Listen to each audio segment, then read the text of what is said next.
Well, welcome to the 700 Club. The cleanup is underway after Hurricane Idalia left a trail of destruction and debris throughout Florida and the southeast. It destroyed homes and took down trees and power lines with its high winds and powerful storm surge. Although the storm wasn't as bad as it could have been, it still hit many areas hard. One resident is saying that the tiny town of Horseshoe Beach has been devastated. Gary Lane brings us this look at Idalia's aftermath. People in parts of Florida and the southeast are working to rebuild their lives after the devastation of Hurricane Idalia. Austin Buddy Ellison lost his family shrimp farm in Horseshoe. It was heartbreaking. Shed many tears. And just thank God nobody died. What matters is what I'm holding right here, okay? It's just material stuff. I know, it's just our retirement, our own life. It's material. We're going to rebuild. 23 years. It's going to be good. It's going to be fun. Storm surge as high as 7 feet or more remains a problem in some areas as residents wait for floodwaters to recede. In Whiteville, North Carolina, this hair salon owner had to be rescued from her business when the waters came in. I started crying. I've been there 3 years, but I had no idea it was going to be this bad. I worked till about 7 last night and wasn't really prepared for a flood like this. And in Cedar Key, Florida. Cedar Key, we need a little bit of help right now. Some of the residents have lost their homes, people have lost their businesses, their livelihood. We need a little bit of help. And it's going to take a little bit of time to rebuild, but we'll rebuild. President Biden is set to travel to Florida on Saturday to assess damages there. Governor Ron DeSantis says so far power has been restored to more than 400,000 Florida homes and businesses. And unlike last year's Hurricane Ian, this hurricane hit a less densely populated area, but still caused an estimated $9 billion in damages, a number that could go higher. There was definitely a lot of destruction, but it was so much debris and so much woods, and that's just going to require a lot to be able to clean all that up. Meanwhile, CBN's Operation Blessing arrived in the region, finding that they had to maneuver around road debris and blockages. People are blocked in their neighborhoods. People are blocked in on other parts of Georgia and Florida. So currently we will be trying to get past some of these road closures and road blockages to get to the hardest hit areas. This weekend, OB volunteers will begin cleanup efforts and lunchtime meals will be served to the community in Homosassa, Florida. Gary Lane, CBN News. Well, Operation Blessing is on the ground providing relief to people. If you want to be part of the relief effort, it's real simple. Call us. 1-800-700-7000. Say, I want to give to the Operation Blessing Disaster Relief Fund. You can also write to us at CBN Center, Virginia Beach, Virginia. Just put Operation Blessing Disaster Relief Fund on the memo line of a check. You can also text OBDR to 71777, and you'll be directed to a giving page on your phone. Do it now. Be part of the relief effort. 1-800-700-7000. In other news, a strong statement, and it's a bizarre statement from my point of view, that says there should be no limit on abortion. And it's from one of America's most well-known medical organizations. John Jessup has that story from our CBN News Bureau in Washington. John? That's right, Gordon. A stunning op-ed from the American College of Obstetricians and Gynecologists announcing support for, quote, no-limit abortions up to birth. In a Washington Post op-ed Thursday, the American College of OBGYN and Society of Family Planning called for abortion on demand at any time for any reason, stating that abortions, quote, must be available without restrictions, without limitations, and without barriers.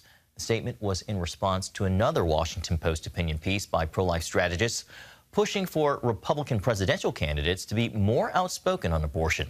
On CBN's Faith Nation program, we spoke with Dr. Ingrid Skopp, a practicing OBGYN and Director of Medical Affairs for the pro-life Charlotte Lozier Institute. We talked with her about late-term abortions and asked if she was surprised by the column in the Post or if this has been a long-standing position of the college.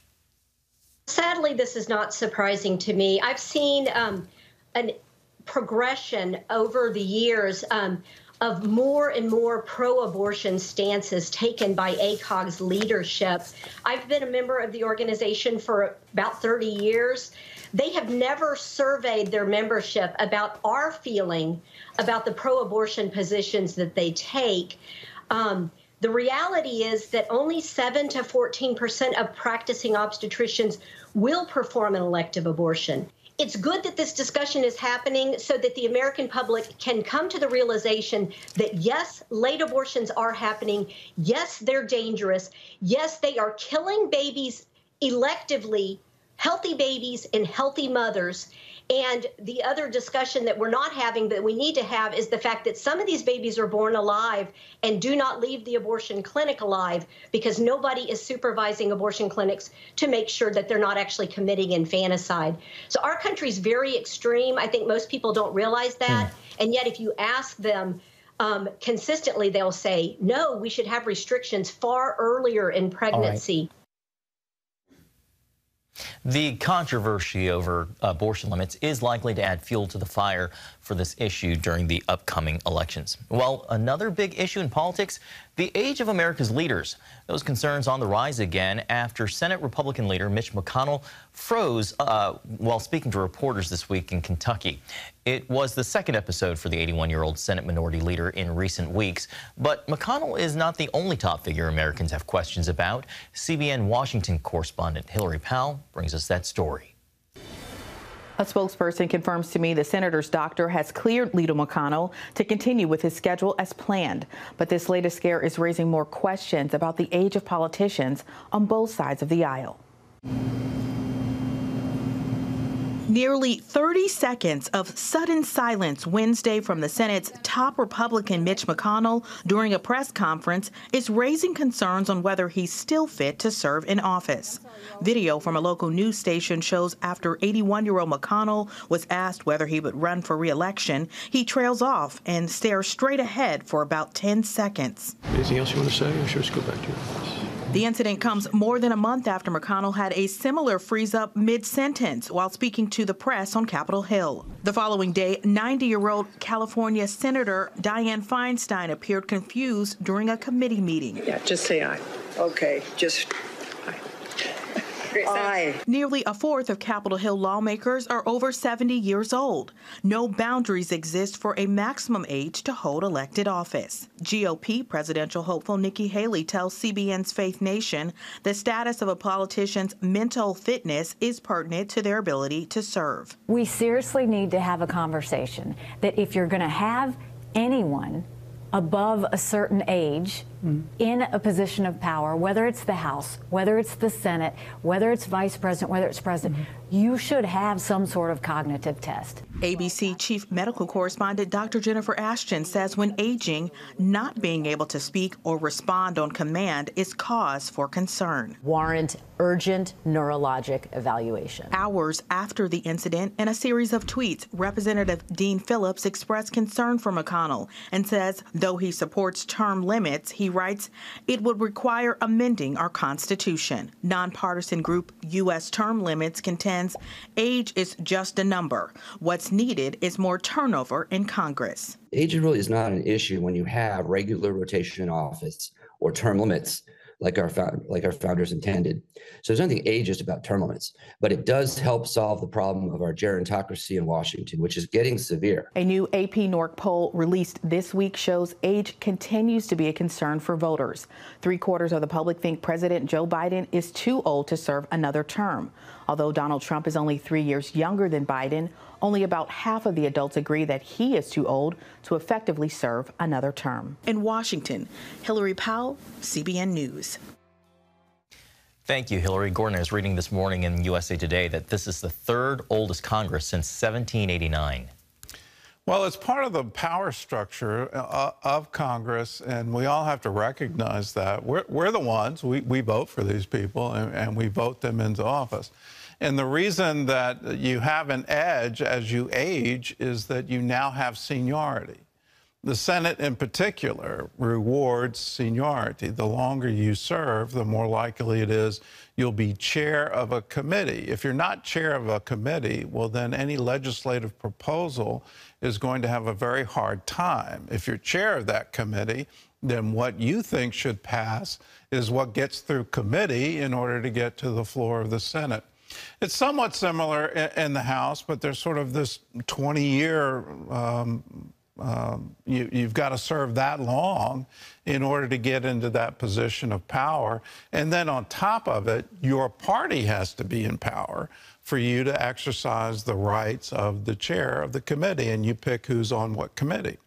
So it's a seniority reward system where a freshman congressman or a freshman senator is at an extraordinary disadvantage for years. And the amount of money it costs to get somebody elected and then keep getting them elected is so extreme that when you have someone who is clearly aging out of their position, the whole system wants to keep them in place. So we're going to face that, it looks like, in our presidential election. Are we going to take party and position and seniority over are you actually effective in the role?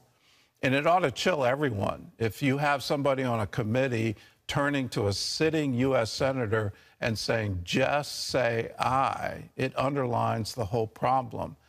They're just occupying a seat. It's all because of their tenure and their seniority and where they are, and they're actually being controlled by people who are not part of that election process. And it's the seniority system. So let's blame ourselves. We're the ones who vote them back into office.